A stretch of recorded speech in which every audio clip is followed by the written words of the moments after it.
Hey there, everybody. Thanks for joining me for another one-man review. Today I'm going to be taking a look at the new Donald Duck book, Vacation Parade, by Brémaud and Bertolucci, two big-name European artists that Fantagraphics has got a Donald Duck volume out of.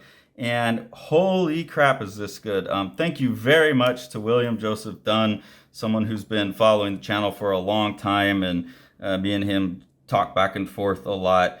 He's an animator at Warner Brothers, and we talk a lot about animation and stuff, and cartooning. And he sent me a picture of like a page out of this book and said, "You gotta go get the new Donald Duck book." I was like, "What the hell are you talking about? I gotta get a Donald Duck book." And, no, like, look at this. And immediately, as soon as I saw the art, I had to go get it. So on the in papers here, you get all of the layouts for the book. So you get basically like the storyboard for the book, and a storyboard indeed it is, because even though this is definitely a comic and it moves the camera around like a comic would, the the cartooning, the animation, the sense of movement, expression, everything about this book is as good as comics drawing and cartooning can get.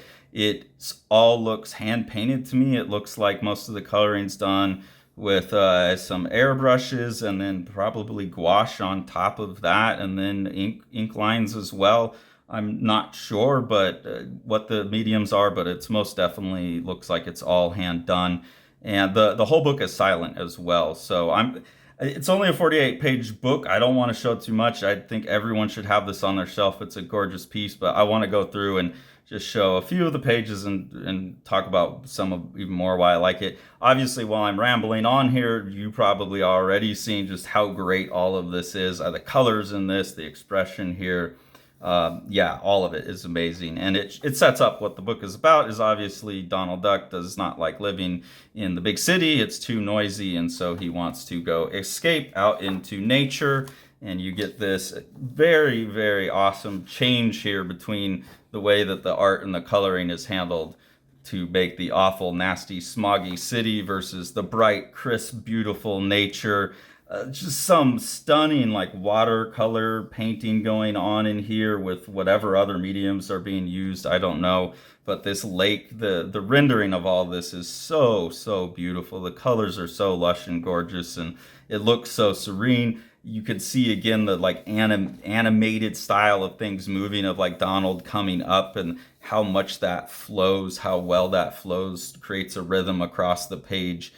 These rams going at each other right here, creating like a noise where you're starting to get some sense. Obviously, it's not giving anything away that Donald's going to find out that nature is just as or more distressing than being in the city.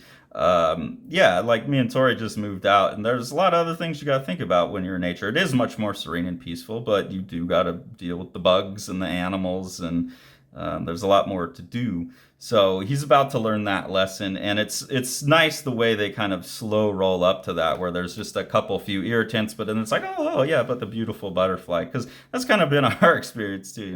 This is so hot, there's so much lawn to mow, blah blah blah, and then but it's so pretty. So that's the premise of the book, and you can see it play out. Obviously through the other pages I show. Chip and Dale show up as one of the main antagonists to Donald here, always like stealing his food and things. This cracked me up, this particular sequence, because while one of them is distracting him, the other one makes off with his food.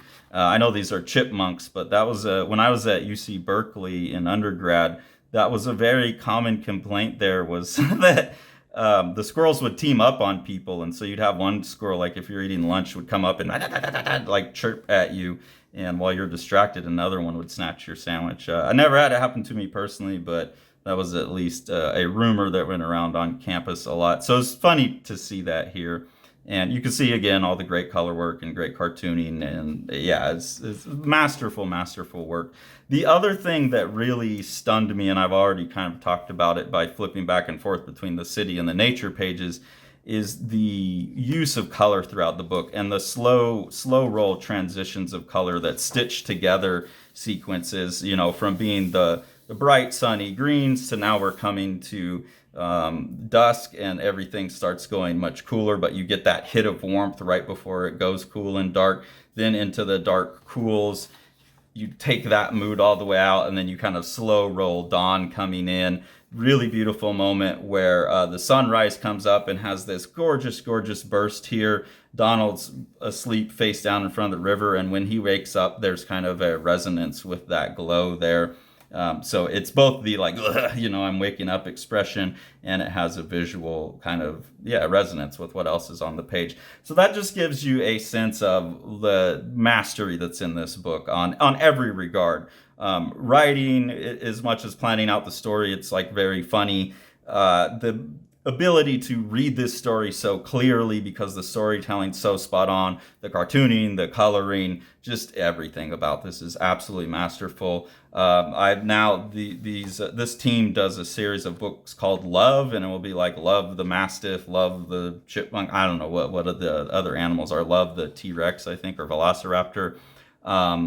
So I need to get those. Those are definitely on my list now because I think those are also silent comics. And given how phenomenal this is, I really need to see the rest of these artists' work. But yeah, thank you, William, so much for exposing me to this. And, normally I wouldn't buy a Donald Duck book, even like the Carl Barks stuff. I want to read it eventually, but it's pretty low on my list. This one is just a must-have. You absolutely must have this. It's just such a beautiful comic.